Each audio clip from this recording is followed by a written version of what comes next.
भागम भाग की जिंदगी में हर कोई अपने काम के बोझ का मारा है। दफ्तर से थक हार कर लौटने पर अच्छी नींद आ जाए तो सारी टेंशन और थकान खत्म हो जाती है। लेकिन यूएई के शारजाह में एक शख्स दफ्तर से थका हारा घर लौटा और ऐसा सोया कि उसे अस्पताल पहुंचना पड़ गया, क्योंकि दफ्तर से लौटने के बाद ये शख्स लगातार 32 घंटे तक सोता रहा। ज्यादा नींद की वजह से उसकी हालत इतनी बिगड़ गई कि उसे अस्पताल में एडमिट करवाना पड़ा।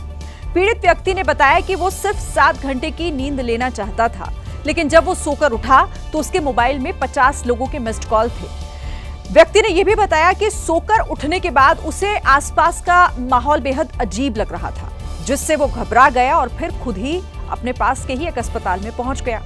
जांच के दौरान डॉक्टर्स ने पाया कि व्यक्ति के दिमाग में कोई इन्फेक्शन था, जिसकी वजह से वो सोता ही रह गया। साथ ही डॉक्टर्स ने यह भी बताया कि सोते सोते वो व्यक्ति बेहोशी की हालत में चला गया था।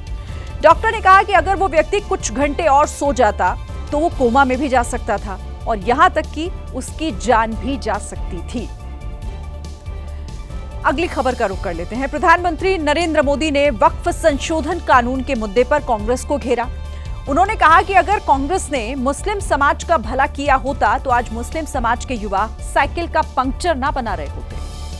पीएम मोदी हरियाणा के हिसार में थे। यहां उन्होंने बाबा साहब की बात करते हुए कांग्रेस पर संविधान के अपमान का आरोप लगाया और फिर वक्फ का मुद्दा उठा दिया। इस प्रॉपर्टी से गरीब का, बेसहारा महिलाओं बच्चों का भला होना चाहिए था और आज ईमानदारी से उसका उपयोग हुआ होता तो मेरे मुसलमान नौजवानों को साइकिल के पंक्चर बना करके जिंदगी नहीं गुजारनी पड़ती। पीएम मोदी ने यह भी दावा किया कि वक्फ संशोधन कानून से गरीब और पसमानदा मुस्लिमों का भला होगा, साथ ही आदिवासियों का हक भी सुरक्षित रहेगा। नए कानून के तहत हिंदुस्तान के किसी भी कोने में आदिवासी की जमीन को, उसके घर को, उसकी संपत्ति को ये वक्फ बोर्ड हाथ भी नहीं लगा पाएगा। इस दौरान पीएम मोदी ने मुस्लिम मोर्चे पर कांग्रेस को नई चुनौती भी दे दी।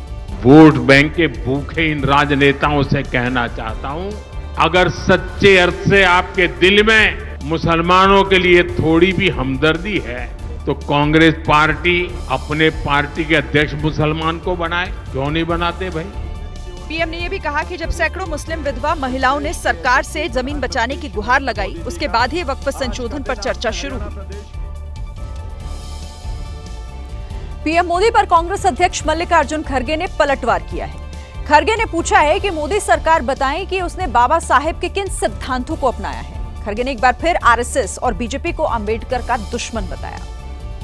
मौका अंबेडकर जयंती का था और कांग्रेस के अध्यक्ष मल्लिकार्जुन खड़गे प्रेस कॉन्फ्रेंस कर रहे थे। और मोदी भी बात करते हैं मोदी जी, लेकिन वो इम्प्लीमेंट नहीं करते। खड़गे ने कहा कि संविधान बाबा साहब की तरफ से दिया गया भारत के लोगों के लिए तोहफा है, क्योंकि इससे ही लोगों को सामाजिक, आर्थिक और राजनीतिक न्याय का अधिकार मिलता है। खड़गे ने मोदी सरकार को भी घेरा। जो कांग्रेस के खिलाफ, नेहरू जी के खिलाफ, हमारे खिलाफ ये कहते हैं कि इन्होंने क्या किया। अरे हम तो ये कह रहे बाबा तुम क्या किए ये बताओ।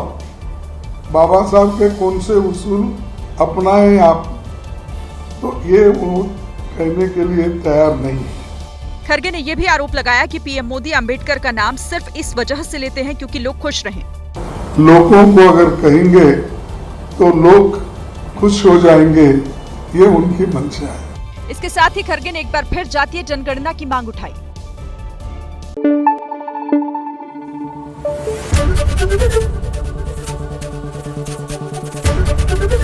एबीपी न्यूज आपको रखे आगे।